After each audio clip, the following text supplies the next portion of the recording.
নমস্কাৰ মৰমৰ ছাত্ৰ-ছাত্ৰীসকল আজি তোমালোকক মই নৱম শ্ৰেণীৰ দ্বিতীয় পাঠ যেটো মূল অৰ্থনৈতিক সমস্যাসমূহ এই পাঠটোৰ শেষৰটো অংশলৈ স্বাগতম জনাইছো অংশ 6 ইয়াত আমি তোমালোকক প্ৰশ্ন উত্তৰ যেটো হিতান আছিল তাত দুটা ভাগত ভাগ কৰিছিলো এটা আমি তাতে তোমালোকক কিছুমান শৰ্ট কোৱেশ্চনছ অতি চমু কিছুমান প্ৰশ্ন বা চমু প্ৰশ্নৰ উত্তৰ আৰু চমু টুকা সমু তোমালোকক মই লৈ আহিছিলো ইয়াৰ পৰৱৰ্তী যেটো হিতান অংশ 6 ইয়াত আমি ৰচনাধৰ্মী যিবিলাক প্ৰশ্ন আছে সেইখিনি আমি আলোচনা কৰিম যদিও আমি আগৰ স্লাইডত এই কথাখিনি আলোচনা কৰি আহিছোই তথাপিও তোমালোকৰ যেহেতু পাঠ্যপুথিত এই দীঘল প্ৰশ্নসমূহ দিয়া আছে এই প্ৰশ্নবিলাকৰ উত্তৰ সাধাৰণতে তোমালোকে জটিল পোৱা কৰিবৰ বাবে মই খুব চমুকৈ পইণ্ট ওয়াইজলি এইখিনি তোমালোকৰ বাবে লৈ আহিছো চাওঁচোন প্ৰথমটো প্ৰশ্ন আছে ভাৰতবৰ্ষত জনসংখ্যা বৃদ্ধি সমস্যাৰ মূল কাৰণসমূহ আলোচনা কৰা ভাৰতবৰ্ষত যেটো জনসংখ্যা বৃদ্ধিৰ সমস্যা এটো হৈছে আমাৰ এটা খুব জ্বলন্ত এটা সমস্যা এই যেটো সমস্যা ইয়াৰ কাৰণসমূহ এটা কি আমি চাব লাগিব চোৱা প্ৰথমটো কাৰণ আছিল আমি আগৰ স্লাইডত চাই আহিছিলো প্ৰথমটো কাৰণ আছিল উচ্চ জন্মহাৰ যথেষ্ট উচ্চ কোনো এখন দেশৰ জন্মহাৰ বৃদ্ধি যদি মৃত্যু হাৰতকৈ বেছি হয় তেতিয়া সেই দেশৰ জনসংখ্যা স্বাভাৱিকভাৱে বৃদ্ধি পাব যদি মৃত্যু হাৰৰ তুলনাত জন্ম হাৰ কি হয় তো যদি অধিক হয় তেতিয়া আমাৰ কি হ'ব উচ্চ যেটো জন্মহাৰ হেতু এটা জনসংখ্যা বৃদ্ধিৰ মূল কাৰণ হ'ব পাৰে আকৌ চিকিৎসা বিজ্ঞানৰ উন্নতিৰ লগে লগে মানুহৰ গড় আয়ুস তুলনামূলকভাৱে বৃদ্ধি পোৱাৰ বাবেও জনসংখ্যা বৃদ্ধি হৈছে যেটো আমাৰ কি হৈছে তুলনামূলকভাৱে বৃদ্ধি পাইছে গড় যেটো আয়ুস এই গড় আয়ুস বৃদ্ধি পোৱাৰ বাবেও জনসংখ্যা যেটো বৃদ্ধিৰ হাৰ বাঢ়িছে বা জনসংখ্যাৰ যেটো মৃত্যু হাৰৰ তুলনাত জন্ম হাৰ যেটো বৃদ্ধি পাইছে সেই কাৰণেও জনসংখ্যা বৃদ্ধি হৈছে গতিকে উচ্চ জন্ম হাৰ হৈছে জনসংখ্যা বৃদ্ধিৰ এটা কাৰণ ইয়াৰ পিছত চাও নিৰক্ষৰতা মানে বুজি পাইছা সাধাৰণতে নিৰক্ষৰতা মানে আমাৰ যিখিনি লিখা পঢ়া বা কৰা যিখিনি লোক সেই লোকৰ সংখ্যা যত কম তাক আমি নিৰক্ষৰতা বুলি কওঁ ভাৰতৰ দৰে যিখন আমাৰ উন্নয়নশীল দেশ তাতে বহুতো লোকে এতিয়াও শিক্ষাৰ পৰা বঞ্চিত হৈ আছে এতিয়াও আছে বহুতো লোকে শিক্ষাৰ পোহৰ পোৱা নাই গম পাইছানে বহুতো লোক আছে যদিও আমাৰ বিনামূলীয়া পাঠদান দিয়াৰ ব্যৱস্থা কৰা গৈছে তেওঁলোকে কিন্তু এতিয়াও শিক্ষা অনুষ্ঠানলৈ যাবলৈ সুযোগ পোৱা নাই তেনে ধৰণে বহুতো লোকে বঞ্চিত হৈছে এই শিক্ষাৰ অভাৱৰ পৰা সেইখিনিক আমি কম তেতিয়ালে তেওঁলোকে লিখা পঢ়া নজনা লোক তেওঁলোকক আমি সাধাৰণ অৰ্থত কম নিৰক্ষৰ বুলি গতিকে চোৱা এনে লোকৰ দূৰদৰ্শী আৰু অন্ধবিশ্বাসৰ বলি হৈ আহিছে জনসংখ্যা বৃদ্ধিৰ ফলত সৃষ্টি হ'ব পৰা সমস্যাৰাজিৰ বিষয়ে এওঁলোকে একেবাৰে অজ্ঞ তেওঁলোকে নাজানে ফলত কোনো পৰিকল্পনা নোহোৱাকৈ এনে লোকে জধে-মধে সন্তানৰ জন্ম দিয়াৰ ফলত কি হৈছে জন বিস্ফোৰণ হৈছে তাৰ মানে কি হৈছে আমাৰ জনসংখ্যা বৃদ্ধিৰ এটা কাৰণ হিচাপে আমি লব পাৰো নিৰক্ষৰতা কাৰণ কিয় আমাৰ অত্যাধিক জনসংখ্যাৰ যেটো হেঁচা সেই হেঁচাৰ কথাটো একেবাৰে সাধাৰণ মানুহে কি কৰিব পাৰে হেতু অনুভৱ কৰিব নোৱাৰে কিয় তেওঁলোকৰ মানে কি হৈছে যে আমাৰ জনসংখ্যাৰ বৃদ্ধিৰ ফলত কেনে ধৰণৰ সমস্যাৰাজিৰ সৃষ্টি হ'ব পাৰে সেইখিনি তেওঁলোকে নাজানে গতিকে কি হৈছে যে এই নিৰক্ষৰতা এটা আমাৰ কাৰণ হ'ব পাৰে কিহৰ বুলি কৈছে যে জনসংখ্যা বৃদ্ধিৰ দৰিদ্ৰতা পৃথিৱীৰ বিভিন্ন দেশে সন্মুখীন হোৱা অৱস্থা এটা দৰিদ্ৰতা এটো এটা আমাৰ জ্বলন্ত সমস্যা কিয় কৈছো আমি জ্বলন্ত সমস্যা বুলি দৰিদ্ৰতাৰ সমস্যাত আমি পঢ়িছিলো যে কি এডাল সীমা ৰেখাই আমাৰ কি হৈছে দৰিদ্ৰ আৰু অদৰিদ্ৰ দুটা ভাগত ভাগ কৰিছে মানে দৰিদ্ৰতাৰ এডাল সীমা ৰেখাই আমাৰ জনসংখ্যা দৰিদ্ৰ আৰু অদৰিদ্ৰ দুটা ভাগত ভাগ কৰিছে চোৱা তেছো দৰিদ্ৰতা এটা আমাৰ গোটেই পৃথিৱীতে এটা জ্বলন্ত সমস্যাৰ সৃষ্টি হৈছে যদি আমাৰ কি হৈছে কোনো পৰিকল্পনা নোহোৱাকৈ জধে-মধে যদি জনসংখ্যাৰ বৃদ্ধি হৈ গৈ থাকে আৰু জনসংখ্যাৰ অত্যাধিক হেঁচাই যে জনবিস্ফোৰণৰ সৃষ্টি হ'ব পাৰে এই কথাখিনি যেতিয়া সাধাৰণ মানুহে বুজি নুঠিব তেতিয়াতো আমাৰ দৰিদ্ৰতাৰ দৰে সমস্যাৰ সৃষ্টি হ'বই চোৱা মই এবাৰ পঢ়ি দিছো পৃথিৱীৰ বিভিন্ন দেশে সন্মুখীন হৈ অহা এক জ্বলন্ত সমস্যা হৈছে কি দৰিদ্ৰতা হল দৰিদ্ৰতাৰ সংজ্ঞা বিভিন্নজনে বিভিন্ন ধৰণে আগবঢ়াইছে কিন্তু বহল অৰ্থত ক'বলৈ গ'লে যে দৰিদ্ৰতা এনে এক অৱস্থা য'ত এজন ব্যক্তিয়ে তেওঁলোকৰ জীৱনৰ মৌলিক প্ৰয়োজনসমূহ খাদ্য বস্ত্ৰ বাসস্থান শিক্ষা স্বাস্থ্য এই সুবিধাবিলাকৰ পৰা কি হৈছে বৰ্থ বা বঞ্চিত হৈ আছে গম পাইছানে যিসকলে বঞ্চিত হৈছে তেওঁলোকক আমি ক'ব পাৰো যে কি দৰিদ্ৰ আৰু কৈছে সম্পদ আৰু আয়ৰ সমানভাৱে বিতৰণ হোৱা নাই বাবে এখন দেশৰ অৰ্থনৈতিক অসমতাৰ সৃষ্টি হৈছে যাৰ ফলত কি হৈছে চোৱা ধনী আৰু দুখীয়াৰ মাজৰ যিটো ব্যৱধান বা পাৰ্থক্য সেইটো বাঢ়ি গৈছে ফলত দৰিদ্ৰ লোকসকলে দৰিদ্ৰতাৰ যিটো পাক চক্ৰ সেইটোত সোমাই পৰিছে গম পাইছানে vicious circle of poverty মই পঢ়াইছিলো তোমালোকক পাঠত স্লাইডত ডিটেইলছত আছে এবাৰ চাবা যে দৰিদ্ৰতাৰ যিটো পাক চক্ৰ সেইটোত সোমাই গৈছে গম পাইছানে তাৰ ফলত কি হৈছে যে কি অধিক দৰিদ্ৰ যিসকল লোক আছে তেওঁলোক অধিক দৰিদ্ৰতাৰ মাজলৈ গতি কৰিছে দৰিদ্ৰ আছিলে তেওঁলোকে আৰু বেছি দৰিদ্ৰতাৰ মাজলৈ গতি কৰিছে সেইটো হৈছে আমাৰ কি হৈছে চোৱা এই দৰিদ্ৰতাৰ সমস্যা প্ৰথমৰ পৰা এবাৰ তোমালোকে ভাল ধৰণে চাবা এই দৰিদ্ৰতা এটা বিশ্বব্যাপী হোৱা সমস্যা আৰু এই দৰিদ্ৰ বুলি আমি কাক কৈছো যিসকল লোকে জীৱনৰ মৌলিক যিখিনি প্ৰয়োজন আছে সেই প্ৰয়োজনৰ পৰাও বা ন্যূনতম যিখিনি প্ৰয়োজনীয়তা আছে সেইখিনিৰ পৰাও তেওঁলোকে বঞ্চিত হৈছে আৰু বঞ্চিত হোৱাৰ ফলত কি হৈছে তেওঁলোকে দৰিদ্ৰৰ পৰা আৰু অধিক দৰিদ্ৰৰ দিশে গতি কৰিছে সেইটো এটা কাৰণ ইয়াৰ পিছত আছে সামাজিক অজ্ঞতা চোৱা জাতিভেদ আৰু যেটো আমাৰ জাতিভেদ প্ৰথা আছে বা বৰ্ণভেদ প্ৰথা আছে ইয়াৰ ফলতো বুজন সংখ্যক জনসংখ্যাৰ কিন্তু সৃষ্টি হৈছে ইউ এক জনসংখ্যাৰ সমস্যাত পৰিণত হৈছে আৰু মানুহৰ কিমান হৈছে আৰ্থ সামাজিক যিবিলাক উন্নয়ন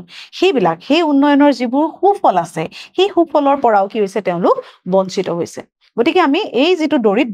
দৰিদ্ৰতা এটা আমাৰ জটিল সমস্যাত পৰিণত হৈছে বুলি কৈছে বুজি পাইছানে যে সামাজিক অজ্ঞতায়ও কি কৰিছে মানুহৰ জনসংখ্যাৰ বৃদ্ধিত সহায় কৰিছে ইয়াৰ পিছৰ প্ৰশ্নটো চোৱা দৰিদ্ৰতা কাক কয় দৰিদ্ৰতা সীমাৰেখাই কিদৰে দৰিদ্ৰতা নিৰূপণ কৰে ব্যাখ্যা কৰা দ্বিতীয় প্ৰশ্নটোলৈ আহোঁ দৰিদ্ৰতা কাক কয় বা দৰিদ্ৰতা কাক বোলে আৰু দৰিদ্ৰতাৰ সীমাৰেখাই কি ধৰণে দৰিদ্ৰতা নিৰূপণ কৰে সো দৰিদ্ৰতাৰ বিষয়ে আমি বহুবাৰ পঢ়ি আহিছো ইতিমধ্যে আমি শৰ্ট কোৱেশ্চনছ বিলাকতো পঢ়ি আহিছো নহয়নে চাও আহা সো দৰিদ্ৰতা এনে এক অৱস্থা য'ত কি হৈছে এজন ব্যক্তিয়ে তেওঁৰ জীৱনৰ মৌলিক যিমানবিলাক প্ৰয়োজন বাসস্থান খাদ্য বস্ত্ৰ শিক্ষা স্বাস্থ্য এইবিলাকৰ পৰা সুবিধা যদি আহৰণ কৰাত বঞ্চিত হৈছে তেতিয়ালে তেওঁলোকক আমি কি বুলি কম দৰিদ্ৰ বুলি কম হয়নে এতিয়া চোৱা দৰিদ্ৰতা সীমাৰেখাই প্ৰশ্নটো সুধিছে যে দৰিদ্ৰতা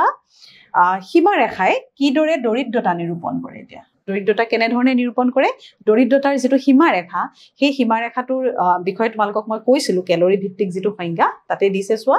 দৰিদ্ৰতা সীমাৰেখাই এনে নিম্নতম সীমা নিৰ্ধাৰণ কৰে যি এখন দেশৰ জনসাধাৰণক দৰিদ্ৰ আৰু অদৰিদ্ৰ এই দুইটা ভাগত ভাগ কৰিছে দৰিদ্ৰতা সীমাৰেখাই কি কৰিছে জনসাধাৰণক মুঠ জনসাধাৰণক দৰিদ্ৰ আৰু অদৰিদ্ৰ দুটা ভাগত ভাগ কৰিছে আৰু আমাৰ যিখন ভাৰতবৰ্ষৰ পৰিকল্পনা আয়োগ এই পৰিকল্পনা আয়োগে যেটো সংজ্ঞা দিছিলে চোৱা ক্যালোৰি ভিত্তিক যেটো সংজ্ঞা আগবঢ়াইছিলে সেই সংজ্ঞা মতে গাঁৱত কি হৈছিলে দৈনিক 2400 ন্যূনতম 2400 ক্যালোৰি আৰু চহৰ অঞ্চলত দৈনিক জনমূৰি ন্যূনতম 2100 ক্যালোৰি খাদ্য আহৰণ কৰিব নোৱাৰিলে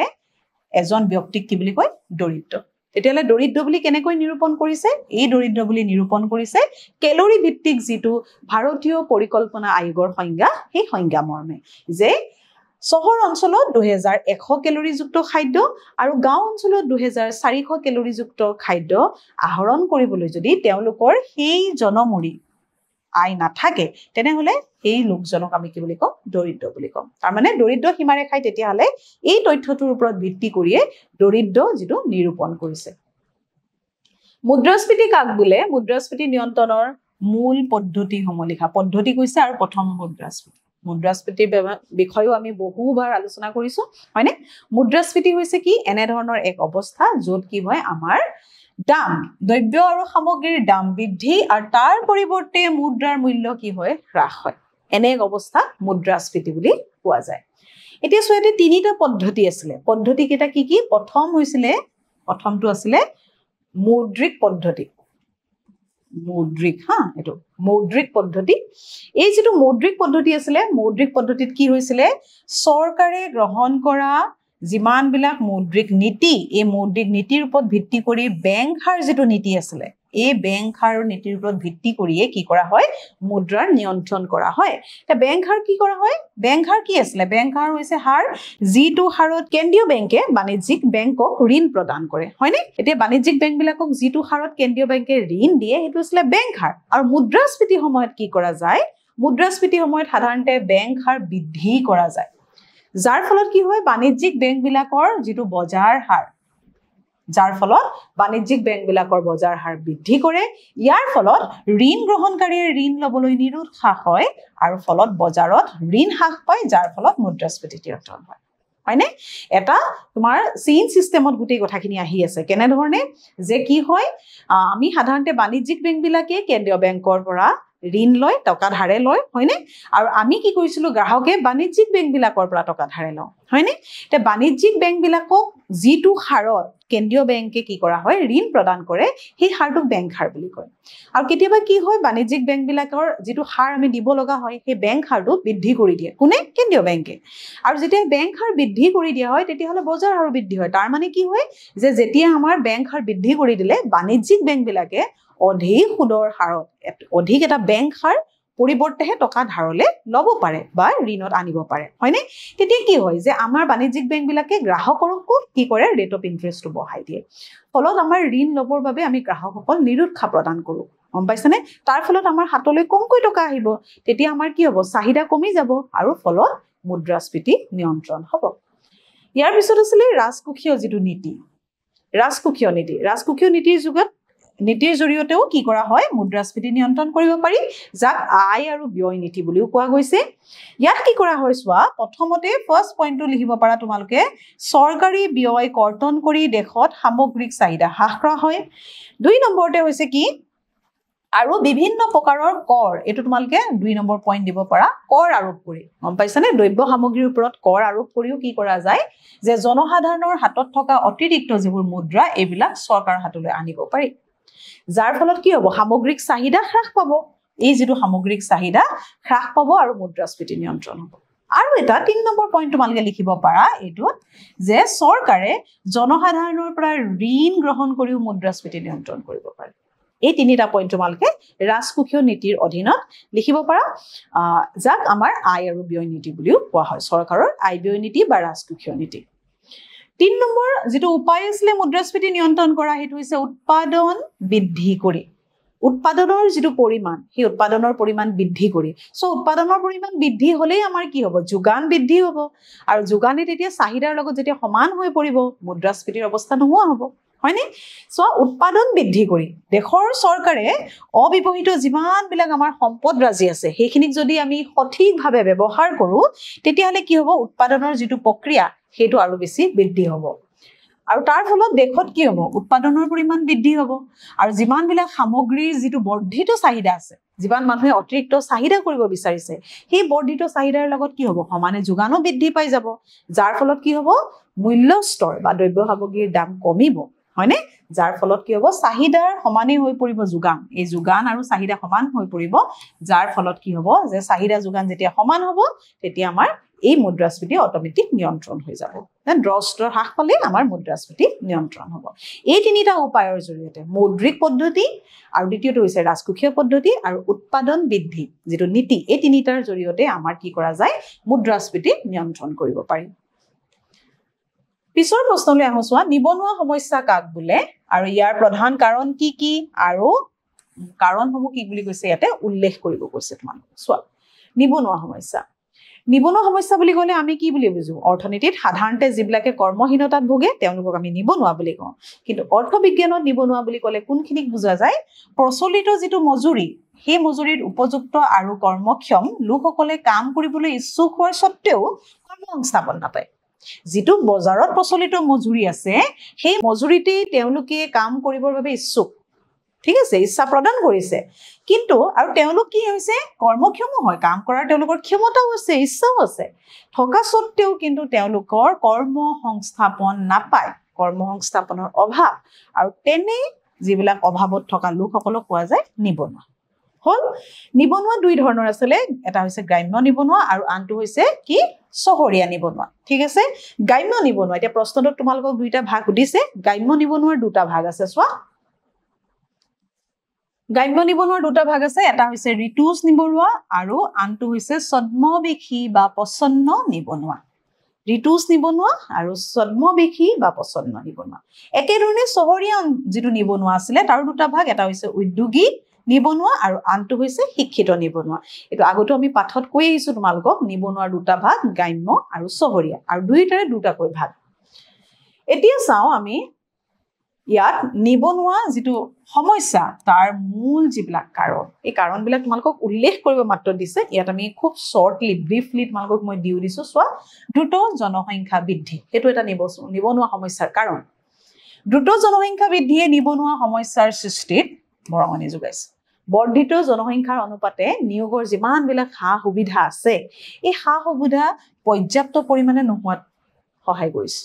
গম পাইছানে যিমানে বেছি জনসংখ্যা বাঢ়ি গৈছে তেলে আমাৰ সুবিধাখিনিটো পৰ্যাপ্ত পৰিমাণে যিখিনি আছে যদি যিমানে জনসংখ্যা বাঢ়ি যোৱাৰ ফলত আমাৰ কি হৈছে ইমানখিনি সুবিধাই মানুহক কি কৰিছে উৎপাল দিব নোৱাৰা হৈছে যাৰ ফলত নিবনুৱাৰ দৰে ভয়াবহ এটা সমস্যাৰ সৃষ্টি হৈছে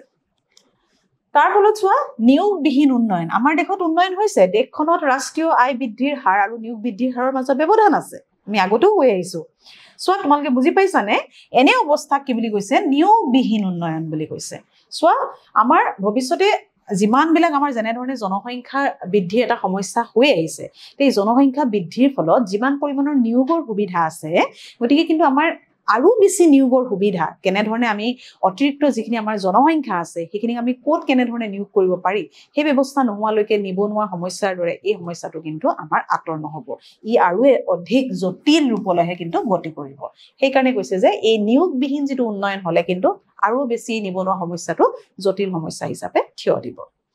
ইয়াৰ পিছত আছিল স্থবিৰ কৃষি উন্নয়ন ভাৰতবৰ্ষৰ দৰে এখন কৃষি প্ৰধান দেশত কৃষি যেটো ব্যৱস্থা হেতু যিমান পৰিমাণে উন্নত হ'ব লাগিছিল হিমানখিনি হৈ উঠা নাই তাৰ ফলত কি হৈছে কৃষিজীৱী লোকৰ মাজতে নিয়োগৰ সুবিধাৰ অভাৱ হৈছে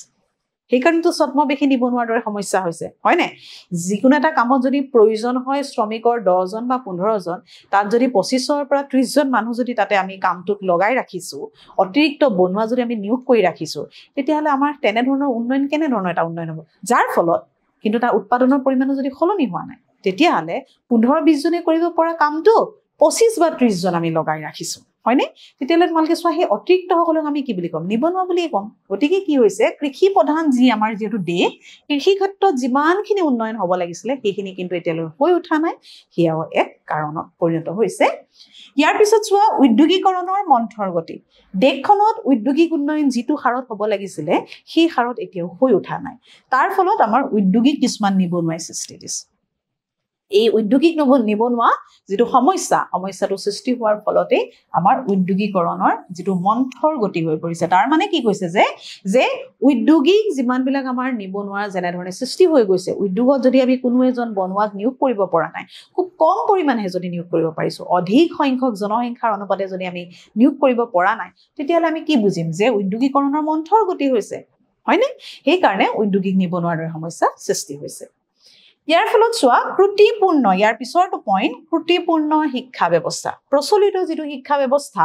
সেই শিক্ষা ব্যৱস্থা আমাৰ কি হৈছে জনসংখ্যাক নিয়োগ কৰিব পৰা নাই কিছু ক্ষেত্ৰত আমাৰ আৰু বেছি যদি বৃত্তিমূলক বা কাৰিকৰী শিক্ষা হয় পাইছানে সেই শিক্ষা যদি তেনে ধৰণে আমি পৰিৱৰ্তন কৰিবলৈ যাওঁ শিক্ষা ব্যৱস্থাটো তেতিয়াহে আমাৰ কিন্তু এই শিক্ষা ব্যৱস্থাৰ ত্ৰুটিপূৰ্ণ কথাটো আমি তেতিয়া ক'ব নোৱাৰো গম পাইছা তাৰ মানে আমাৰ শিক্ষা ব্যৱস্থাটো এতিয়াও ত্ৰুটিপূৰ্ণ হৈ আছে বুলি কৈছে যাৰ ফলত আমাৰ নিয়োগৰ সমস্যাৰ সৃষ্টি হৈছে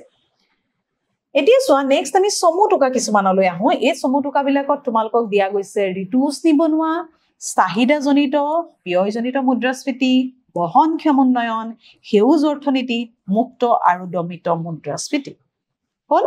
সো প্ৰথমতে আহো আমি ঋতুজ নিবনুৱা সোৱা আগৰ স্লাইডলৈকে আমি যিমান বিলাক প্ৰশ্ন উত্তৰ পালো তোমালোকৰ আগৰ যিমান বিলাক ভিডিও আছে পাৰ্ট 1 2 3 4 5 এইখিনি তোমালকে পাবা ডিটেইলছত তাতো তোমালকে চাব পাৰা আদাৰৱাইজ তোমালকে স্ক্ৰিনশ্বট কৰিও ৰাখিব পাৰা নতুবা তোমালকে নোট ডাউন কৰিবা পজ কৰি নোট ডাউন কৰিবা পইণ্টছ বিলাক এতিয়া সোৱা আমি আহো প্ৰথমে ঋতুজ নিবনুৱা পাঠটোত তোমালকে পাইছিলা ঋতুজ নিবনুৱা ক'ত পাইছিলো আমি নিবনুৱাৰ ভাগত হয়নে যে গ্ৰাম্য নিবনুৱা আৰু চহৰীয়া নিবনুৱা দুটা নিবনুৱাৰ ভাগ আছিল গ্ৰাম্য নিবনুৱাৰ অধীনত আছিল ঋতুজ নিবনুৱা আৰু আনটো আছিল কি প্ৰচন্ন নিবনুৱা বা ছদ্মবেশী নিবনুৱা এই ঋতুজ নিবনুৱাটো আমি চাম ফাৰ্স্ট তাৰ পৰা সোৱা চাহিদাজনিত আৰু ব্যয়জনিত মুদ্ৰাস্ফীতিৰ দুটা কাৰণ আছিল চাহিদাজনিত আৰু ব্যয়জনিত ইয়াৰ পিছত বহনক্ষম উন্নয়ন সেউজ অৰ্থনীতি মুক্ত আৰু দমিত মুদ্ৰাস্ফীতি দুটা এটো ভাগ গম পাইছানে মুদ্ৰাস্ফীতি দুটা কাৰণ বেলেগ আৰু দুটা ভাগ বা প্ৰকাৰ বেলেগ তোমালকে এটো খেলিমেলি নকৰিবা প্ৰথমে আহো সোৱা ঋতুজ নিবনুৱা সোৱা ঋতু বুলি কওঁতে তোমালোকৰ মনত আহিছে হয়তো আমাৰ বছৰৰ আমি কৈছিলো যে বছৰৰ কোনোবা এটুকুৰা নিৰ্দিষ্ট সময়ত বা নিৰ্দিষ্ট এটা কালত বা দুটা ঋতুত হ'ব পাৰে বা এটা ঋতুত হ'ব পাৰে তেওঁলোকে কি কৰে বনুৱা হিচাপে কাম কৰে বাকি সময়ছোৱাত কিন্তু তেওঁলোকে নিবনুৱা হৈ বহি থাকিব লগা হয় গম পাইছানে আমি ঋতুজ নিবনুৱা বুলি কওঁ এয়া কিয় হৈছে চোৱা বৰ্তমান সময়ত সো আমি চাওঁ যদি জলবায়ু আৰু বৰষুণৰ ওপৰত নিৰ্ভৰ কৰি থকা পৰম্পৰাগত কৃষিখণ্ডই বছৰৰ সকলো সময়তে যিমানবিলাক নিবনুৱা আছে নিবনুৱাভাৱে কৰ্ম সংস্থাপনৰ সুবিধা আগবঢ়াব নোৱাৰে ডেফিনেটলি নোৱাৰে হয়নে সো এইটো যেহেতু আমাৰ ৰচনাধৰ্মী প্ৰশ্ন গতিকে অকণমান ইলাবৰেশ্যন কৰা গৈছে মানে অকণমান বহলাই তোমালোকক দেখুওৱা গৈছে ইয়াত সো আমাৰ জলবায়ু আৰু বৰষুণৰ ওপৰত নিৰ্ভৰ কৰি থকা পৰম্পৰাগত যিটো আমাৰ কৃষি ব্যৱস্থা আমাৰ কৃষিখণ্ডটো হয় জলবায়ুৰ ওপৰত নিৰ্ভৰ হয় নাই বৰষুণৰ ওপৰত নিৰ্ভৰশীল হয় গতিকে তেনেধৰণৰ এটা কৃষিখণ্ড আমাৰ যিটো পৰম্পৰাগত কৃষিখণ্ড আছে এই কৃষিখণ্ডই বছৰৰ সকলো সময়তে কি কৰিব পাৰে মানুহক কৰ্ম সংস্থাপন দিব নোৱাৰিবও পাৰে হয় নাই তাৰ ফলত কি হ'ব চোৱা বছৰৰ কেইটামান মাহৰ বাবেহে শ্ৰমিকসকলে মানে কৃষক যিবিলাক শ্ৰমিক আছে আমাৰ এই কৃষক শ্ৰমিকসকলে কি হ'ব পাৰে তেওঁলোকে ঘৰত বহি থাকিব লগা হয় আৰু এনে ধৰণৰ যিবিলাক নিবনুৱা তাক ঋতুজ নিবনুৱা বুলি কৈছে তাৰ মানে চোৱা কেইটামান মাহত তেওঁলোকে কৃষিখণ্ডত কাম কৰিছে বনুৱা হিচাপে গম পাইছেনে আচলতে এইটো হ'ব লাগিছিল ফলস্বৰূপে বছৰৰ কেইটামান মাহৰ বাবে কৃষি শ্ৰমিকসকলে কি কৰিছে বনুৱা হিচাপে ইয়াত কাম কৰিছে বনুৱা হিচাপে তেওঁলোকে কাম কৰিছে আৰু তাৰ বাকি সময়খিনি তেওঁলোকে কি কৰিছে ঘৰত বহি থাকিব লগা অৱস্থাত হৈছে গম পাইছা কোনোবা এটা ঋতুত তেওঁলোকে কাম কৰিলে বা হয়তো দুটা ঋতুত কাম কৰিলে বাকিখিনি সময় তেওঁলোকে কি কৰিছে নিবনুৱা হৈ বহি থাকিব লগা হৈছে এই এনে যিখিনি নিবনুৱা আছে সেইখিনি ঋতুজ নিবনুৱা তাৰ মানে আমাৰ বছৰৰ কোনো এটা সময়তহে তেওঁলোকে নিয়োগ হৈ আছে বাকি সময়ছোৱা কিন্তু তেওঁলোকে নিবনুৱা হৈ বহি আছে সেইখিনিক আমি কওঁ ঋতুজ নিবনুৱা বুলি ঠিক আছে অৰ্থাৎ যদি শ্ৰমিকসকলে বছৰৰ কোনোবা এটা নিৰ্দিষ্ট সময় বা ঋতুতহে নিয়োজিত হয় বুজিলা আৰু বাকিখিনি সময়ত কি হয় অনিয়োজিত হৈ থাকে তেনে ঋতুগত নিবনুৱা কি বুলি কৈছে ঋতুজ নিবনুৱা ইয়াত খুব সুন্দৰভাৱে লিখা আছে চোৱা তেনে ঋতুগত নিবনুৱা ঋতুজ নিবনুৱা বুলি কৈছে উদাহৰণ দিছো চোৱা এতিয়া ঋতুজ নিবনুৱা বুলি ক'লে মানে বাৰে বাৰে কৈ আছো কোনোবা এটা ঋতুত কৰে বা কোনোবা এটা ঋতুত নকৰিব পাৰে বা এটাত কৰি বাকি কেইটা ঋতুত তেওঁলোক বহি থাকিব পাৰে এতিয়া চোৱা কোনবিলাক কামত পৰিব চোৱা যেনে ধৰণে শস্যৰ গুটি সিঁচা সেইটোতো গোটেই বছৰটো কৰি নাথাকে হয়নে বা শস্য ৰোপণ কৰা বা শস্য চপোৱা এটা সময়ত চপালে তাৰ পৰা বাকি সময় তেওঁলোক আকৌ কি হ'ব পাৰে ঘৰতে এনেই বহি থাকিব লগা হয় বা বেলেগ কামত ব্যস্ত হৈ থাকিব নোৱাৰিবও পাৰে গতিকে এই সময়ছোৱাত ব্যস্ত হৈ নথকা বা নিয়োজিত হৈ নথকা যিসকল লোক সেইবিলাকক কোৱা গৈছে আমাৰ ঋতুজ নিবনুৱা বুলি ঠিক আছে এতিয়া হয়তো তোমালোকৰ উদাহৰণটো দেখি কনচেপ্টটো চাগৈ ক্লিয়াৰ হৈছে ইয়াৰ পিছত চাওঁ চোৱা দ্বিতীয়টো আছিলে চাহিদাজনিত আৰু ব্যয়জনিত মুদ্ৰাস্ফীতি চাহিদাজনিত মুদ্ৰাস্ফীতি চোৱা প্ৰথম চাওঁ চাহিদাজনিত মুদ্ৰাস্ফীতি চাহিদাজনিত মুদ্ৰাস্ফীতি কি জনসাধাৰণৰ যেতিয়া কি হৈছে দ্ৰব্য আৰু সামগ্ৰীৰ প্ৰতি যিটো চাহিদা এই চাহিদা বাঢ়ি গৈছে চাহিদা আমি বাঢ়িছে কিন্তু সেই অনুপাতে কি হৈছে চোৱাচোন সেই একেটা অনুপাতত কি হৈছে দ্ৰব্য আৰু সামগ্ৰীৰ যোগান বৃদ্ধি হোৱা নাই হয়নে যোগান বৃদ্ধি নাই হোৱা এই যোগান বৃদ্ধি যেতিয়া হোৱা নাই তেতিয়া কি হ'ব বাৰু কোৱাচোন যোগান বৃদ্ধি যেতিয়া নহব কেনেকুৱা ধৰণৰ সমস্যাৰ সৃষ্টি দিব তেতিয়া কি হ'ব দৰ স্তৰ বাঢ়িবনে হয়নে মূল্য বৃদ্ধি হ'বনে দ্ৰব্য সামগ্ৰীৰ দাম বাঢ়ি যাব হয় নাই তাৰ মানে সেইখিনি যিখিনি চাহিদা অলৰেডি কৰিব বিচাৰিছে সেইখিনি যিখিনি বজাৰত আছে সামগ্ৰী সেই সামগ্ৰীখিনি বজাৰত থকা সামগ্ৰীৰ দাম বঢ়াই দি যিমান পৰিমাণৰ চাহিদা হৈছে সেইখিনি লগতে কি কৰিব লাগিব আমি এটা পৰিস্থিতি নিয়ন্ত্ৰণ কৰিব লাগিব গতিকে চোৱা অতিৰিক্তভাৱে আমাৰ কি হ'ব লাগিব যোগান নহ'লে বৃদ্ধি হ'ব লাগিব যোগান বৃদ্ধি হ'লে চাহিদা আৰু যোগানৰ সমান হৈ মুদ্ৰাস্ফীতিৰ সমস্যা সমাধান হ'ব হয় নাই চ' সেইকাৰণে কৈছে যে কি এই অনুপাতটো চোৱা এই যে চাহিদা বাঢ়ি গৈছে সেই অনুপাতে কিন্তু যোগান বৃদ্ধি হোৱা নাই গম পাইছানে ফলত কি হৈছে চাহিদাজনিত মুদ্ৰাস্ফীতিৰ সৃষ্টি হৈছে এনে অৱস্থাত মানুহৰ হাতত অধিক মুদ্ৰা বা ক্ৰয় ক্ষমতা থাকে তাৰ বিপৰীতে কিন্তু কি হৈছে চোৱা বজাৰত কম পৰিমাণৰ দ্ৰব্য সামগ্ৰীৰ প্ৰতিহে চাহিদা বাঢ়ে বজাৰত দ্ৰব্য সামগ্ৰী কম আছে গতিকে সেইখিনিৰ প্ৰতি মানুহৰ চাহিদা কিন্তু মানুহৰ অত্যাধিক ক্ৰয় ক্ষমতা আছে সেইকাৰণে কি হ'ব যিখিনি বজাৰত এভেইলেবল আছে সামগ্ৰী সেইখিনি দাম বা দৰ বঢ়াই দি মুদ্ৰাস্ফীতিৰ এটা পৰিস্থিতিৰ সৃষ্টি হ'ব বুজি পালা ইয়াৰ পিছত আছে চোৱা ব্যয়জনিত যিটো মুদ্ৰাস্ফীতি পিছৰটো হৈছে ব্যয়জনিত মুদ্ৰাস্ফীতি মুদ্ৰাস্ফীতিৰ আন এটা কাৰণ হ'ল দ্ৰব্য সামগ্ৰী উৎপাদন সেৱা উৎপাদন ব্যয় বৃদ্ধি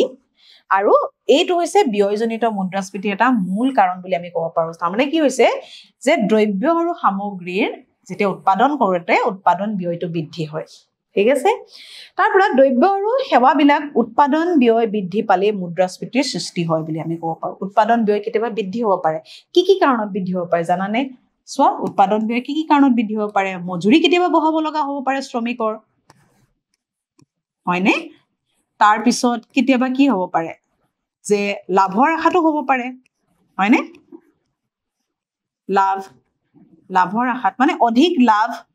আহৰণ কৰাৰ হেতুকেও আমাৰ কি হ'ব পাৰে যে ব্যয় বৃদ্ধি হ'ব পাৰে হল এনেকুৱা ধৰণৰ বিভিন্ন কাৰণত কি হ'ব পাৰে আমাৰ ব্যয় বৃদ্ধি হ'ব পাৰে উৎপাদন কৰোঁতে সেইটো আহিব ব্যয়জনিত মুদ্ৰাস্ফীতিৰ অধীনত ঠিক আছে ব্যয়জনিত মুদ্ৰাস্ফীতি বা উৎপাদন ব্যয় বৃদ্ধি হোৱা মুদ্ৰাস্ফীতি প্ৰধানকৈ তিনিটা কাৰণ ইতিমধ্যে মই কৈয়ে গ'লো ইয়াত চোৱা মজুৰি বৃদ্ধি বা লাভৰ পৰিমাণ বৃদ্ধি বা দ্ৰব্যৰ ওপৰত কৰ আৰোপ আৰু এটা ৰৈ গৈছিল মই চোৱা দ্ৰব্যৰ ওপৰত কৰ আৰোপ কৰি দ্ৰব্য সামগ্ৰীৰ ওপৰত কৰ আৰোপ কৰিলেও দ্ৰব্য সামগ্ৰীৰ দাম বৃদ্ধি হ'ব নে দাম ডেফিনেটলি বৃদ্ধি হ'ব তেনেধৰণেও মুদ্ৰাস্ফীতিৰ সৃষ্টি হ'ব পাৰে ইয়াৰ পিছত চোৱা বহনক্ষম উন্নয়ন কোনখন আয়োগে দিছিলে বাৰু মনত পৰিছেনে বহনক্ষম উন্নয়ন ব্ৰুকলেণ্ড আয়োগ বা আমি ক'ব পাৰোঁ কি 1987 চোৱা 1987ত যেখন ব্ৰুকলেণ্ড আয়োগে দিছিলে আৰু এই আয়োগখনৰ লগতে কি কৈছে তেওঁলোকে এটা সংজ্ঞা দিছিলে যে বহনক্ষম উন্নয়ন মানে কি মই এবাৰ পঢ়ি দিছো শুনিবা অৰ্থনৈতিক উন্নয়ন আৰু বিকাশৰ বাবে যাতে পৰিৱেশৰ ওপৰত বিৰূপ প্ৰতিক্ৰিয়াৰ সৃষ্টি নহয় সেই উদ্দেশ্য আগত ৰাখি 1987 চনত ব্ৰুকলেণ্ড আয়োগে অবিৰত বা বহনক্ষম উন্নয়নৰ ধাৰণাটো দাঙি ধৰিছে বহনক্ষম উন্নয়ন এনে বিবেচনা সম্পন্ন উন্নয়ন বুলি কৈছে যি ব্যৱস্থাৰ যোগেদি সমাজৰ বৰ্তমান আৰু ভৱিষ্যত দুইটা প্ৰজন্মৰ যাতে অনুকূলে দীৰ্ঘকাল ধৰি অব্যাহত থাকিব পাৰে দুইটা প্ৰজন্মই যাতে সমান সা-সুবিধা লাভ কৰিব পাৰে আমাৰ প্ৰাকৃতিক সম্পদৰ পৰা বা প্ৰকৃতিৰ পৰা বা আমাৰ যিটো প্ৰাকৃতিক পৰিৱেশৰ পৰা বৰ্তমান প্ৰজন্মই যিমানবিলাক সা-সুবিধা লাভ কৰি আছে ভৱিষ্যত প্ৰজন্মই যাতে এই সা-সুবিধাখিনিৰ পৰা বঞ্চিত নহয় তেনেধৰণে বহন কৰি এটা উন্নয়ন প্ৰক্ৰিয়া গঢ়ি উঠাক বহনক্ষম উন্নয়ন বুলি কৈছে আৰু এই উদ্দেশ্য আগত ৰাখিয়ে তোমালোকৰ যিখন ব্ৰুকলেণ্ড আয়োগ আছে 1987ত এই সংজ্ঞাটো আগবঢ়াইছিলে আৰু সেয়া হৈছে বহনক্ষম উন্নয়ন এতিয়া মানে কি হৈছে চোৱা বহনক্ষম উন্নয়ন মানে এনে ধৰণৰ অৰ্থনৈতিক উন্নয়নৰ বুজাইছে আমি এহাতেদি কি কৰিব লাগিব প্ৰকৃতিক বা পৰিৱেশৰো সুৰক্ষা বা ভাৰসাম্যতা ৰক্ষা কৰিব লাগিব আৰু অন্য হাতেদি আমি উন্নয়নো কৰিব লাগিব মানে বিকাশ বা প্ৰগতি বা অৰ্থনৈতিক উন্নয়নৰ হাৰো আমি বৃদ্ধি কৰিব লাগিব মানে এফালেদি আমাক উদ্যোগীকৰণো লাগিব এফালেদি আমাৰ পৰিৱেশৰো সুৰক্ষা আমি কিন্তু ৰাখিব পাৰিব লাগিব পৰিৱেশক আমি সুৰক্ষিতভাৱে ৰক্ষা কৰিব পাৰিব লাগিব সো বহনক্ষম উন্নয়নৰ ধাৰণাটো ভেটি যেটো আৰ্থ সামাজিক উন্নয়ন পৰিচালিত কৰিব পাৰিলে পৰিৱেশৰ যিমানবিলাক সমস্যা আছে আৰ্থিক উন্নয়নৰ ভেটিত যদি আৰ্থ সামাজিক উন্নয়নৰ ভেটিত যদি আমি পৰিচালিত কৰিব পাৰো তেতিয়ালে আমাৰ যিমানবিলাক প্ৰাকৃতিক সমস্যা আছে এইবিলাক বহু পৰিমাণে লাঘৱ হ'ব বুলি কৈছে বহনক্ষম উন্নয়নৰ যদি আমি অৰ্থনৈতিক উন্নয়ন কৰিবলৈ যাওঁ পৰিৱেশৰ লগত জড়িত যিমানবিলাক আমাৰ সমস্যা আছে সেই পাৰিৱেশিক সমস্যাবিলাক আমি কমাব পাৰিম ইয়াৰ পিছত চোৱা সেউজ অৰ্থনীতি কাক বোলে গ্ৰীণ ইকনমি যাক কয় যি অৰ্থনীতিৰ মূল লক্ষ্য হৈছে পৰিৱেশৰ প্ৰতি থকা ভাবুকি বা পৰিস্থিতি যি তন্ত্ৰ সেই পৰিস্থিতি তন্ত্ৰৰ সমস্যাৰাজি পৰিস্থিতি তন্ত্ৰৰ যিমানবিলাক সমস্যা আছে এইবিলাক দূৰ কৰি বহনক্ষম উন্নয়ন লাভ কৰা এই উন্নয়নক বা তেনে ধৰণৰ অৰ্থনীতি কোৱা যায় সেউজ অৰ্থনীতি বহনক্ষম উন্নয়নেৰে আমি উন্নয়ন কৰিব লাগিব আৰু লগতে আমি মনত ৰাখিব লাগিব বা আমাৰ লক্ষ্য হ'ব লাগিব কি পৰিৱেশৰ প্ৰতি থকা যিমানবিলাক ভাবুকি বা পৰিস্থিতি তন্ত্ৰৰ প্ৰতি যিখিনি ভাবুকি আহি পৰিছে সেইখিনি যাতে আমি কমাব পাৰোঁ পাইছেনে বা সেইখিনি আমি নোখোৱা কৰিব পাৰোঁ তেনেধৰণেৰে বহনক্ষম উন্নয়ন যিটো সেই উন্নয়ন পদ্ধতিৰে যদি আমি এখন আমাৰ অৰ্থনীতিক আমি নতুনকৈ যদি গঢ়ি তুলিব পাৰোঁ সেই অৰ্থনীতিক কৈছে সেউজ অৰ্থনীতি বা গ্ৰীণ ইকনমি পৰিৱেশ সচেতন ব্যক্তি বা প্ৰতিষ্ঠান যিবিলাক আছিলে তেওঁলোকে কিন্তু এই যিটো সেউজ অৰ্থনীতিৰ এটা মূল মন্ত্ৰ আগবঢ়াইছে যেটো মূল মন্ত্ৰ হেতুক আমি কব পাৰো কি যে আমাৰ যিমান বিলাক চিন্তা বিশ্বব্যাপী হোক কাৰ্যপন্থা কিন্তু স্থানীয় হোক বুজি পালা তাৰমানে আমাৰ চিন্তা আমি যিমান বিলাক চিন্তা আজি কৰিছো এই চিন্তা কিন্তু আমাৰ বিশ্বব্যাপী হ'ব লাগিব আমি সাধাৰণতে এতিয়া প্লাষ্টিকৰ যেনিবা ব্যৱহাৰ কৰি আছো মোৰ সুবিধাৰ কাৰণে মই বৰ্তমান ব্যৱহাৰ কৰি আছো এই কথাটো কেৱল ভাবিলে নহব ইয়াৰ পৰিণাম আমি কি হ'ব পাৰে কিমান ভয়াবহ হ'ব পাৰে সেইখিনি ভাবিব লাগিব তে আমি চিন্তাটো ব্ৰডলি কৰিব লাগিব বা গ্লোবেলি কৰিব লাগিব কিন্তু কাম আমি স্থানীয় পৰ্যায়ৰ পৰা কৰিব লাগিব গম পাইছা না সকলোৱে একেলগ হৈ তেতিয়াহে আমি এখন কি কৰিব পাৰিম সেউজ অৰ্থনীতি গঢ়ি তুলিব পাৰিম সেই কাৰণে কৈছে মূল মন্ত্ৰ হৈছে চিন্তা বিশ্বব্যাপী হোক কিন্তু কাৰ্যপন্থা স্থানীয় হোক গম পাইছা এটো আসলে সেউজ অৰ্থনীতিৰ মূল মন্ত্ৰ হল ইয়াৰ পিছত আছে সোৱা মুক্ত আৰু দমিত মুদ্ৰাস্ফীতি মুক্ত মুদ্ৰাস্ফীতি আৰু দমিত মুদ্ৰাস্ফীতি মুদ্ৰাস্ফীতিৰ দুটা ভাগ বা প্ৰকাৰ মুক্ত মুদ্ৰাস্ফীতি আৰু দমিত মুদ্ৰাস্ফীতি মুক্ত মুদ্ৰাস্ফীতি বুলি কওঁতে মুক্ত শব্দটোৰ পৰাই তোমালোকৰ নিশ্চয় ধাৰণা হৈছে এই মুদ্ৰাস্ফীতিৰ যেটো অৱস্থা অৰ্থাৎ মুদ্ৰাস্ফীতি মানে আসলে কি যেটা দৰ বৃদ্ধি হৈ গৈছে তাৰ পৰিৱৰ্তে যেতিয়া মুদ্ৰাৰ মূল্য কমি গৈছে অবিৰতভাৱে একেৰাহে দাম বাঢ়ি আছে এই যেটো অৱস্থা আমি মুদ্ৰাস্ফীতি বুলি কৈছো অৰ্থনীতিৰ এই মুদ্ৰাস্ফীতিৰ যেটো অৱস্থা এই অৱস্থাটো যদি চৰকাৰী পক্ষৰ কোনো নিয়ন্ত্ৰণ নাথাকে দৰ ব্যৱস্থাৰ যদি নিয়ন্ত্ৰণ নাথাকে মুক্তভাৱে যদি মুদ্ৰাস্ফীতিৰ পৰিস্থিতিটো আৰু বা দৰ স্তৰ যদি বাঢ়ি গৈ থাকে তেতিয়ালে তেনে ধৰণৰ যেটো মুদ্ৰাস্ফীতিৰ ভাগ বা সময় সেই সময়খিনি কম আমি মুক্ত মুদ্ৰাস্ফীতিৰ যেটো পৰিস্থিতি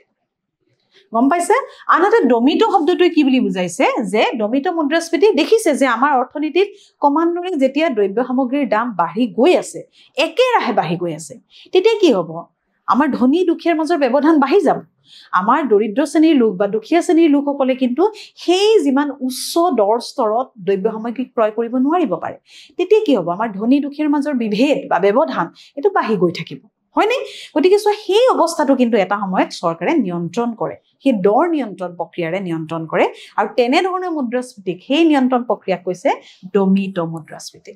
বুজি পালা সো ইয়াতে মই লিখা আছে যে মুক্ত মুদ্ৰাস্ফীতি হৈছে যেতিয়া দৰ স্তৰৰ ওপৰত কোনো নিয়ন্ত্ৰণ নাথাকে নিয়ন্ত্ৰণ মানে কাৰ নিয়ন্ত্ৰণ নাথাকে হয়তো চৰকাৰৰ যেতিয়া নিয়ন্ত্ৰণ নাথাকে দৰ অবাধে বৃদ্ধি হৈ গৈ থাকে একেৰাহে দাম বাঢ়ি গৈ আছে গম পাইছানে সেই অৱস্থাটোক কৈছে কি মুক্ত মুদ্ৰাস্ফীতি হল বা ওপেন ইনফ্লেশন আৰু আনটো হৈছে দমিত মুদ্ৰাস্ফীতি চৰকাৰে বিভিন্ন প্ৰত্যক্ষ কিছুমান ব্যৱস্থাৰ যোগেদি কি কৰিছে ইয়াত মুদ্ৰাস্ফীতিৰ যেটো অৱস্থা এটো নিয়ন্ত্ৰণ কৰে কেনে ধৰণৰ কোনবোৰ ব্যৱস্থাৰ যোগেদি ৰাজহুৱা বিতৰণ ব্যৱস্থা হোক বা চৰকাৰীভাৱে দৰ নিৰ্ধাৰণ বা দৰ নিয়ন্ত্ৰণ ব্যৱস্থা হোক গম পাইছা দৰ নিয়ন্ত্ৰণ এই ব্যৱস্থাবিলাকৰ যোগেদি কি কৰে চৰকাৰে এই মুদ্ৰাস্ফীতিৰ যেটো পৰিস্থিতি তাক নিয়ন্ত্ৰণ কৰে সোৱা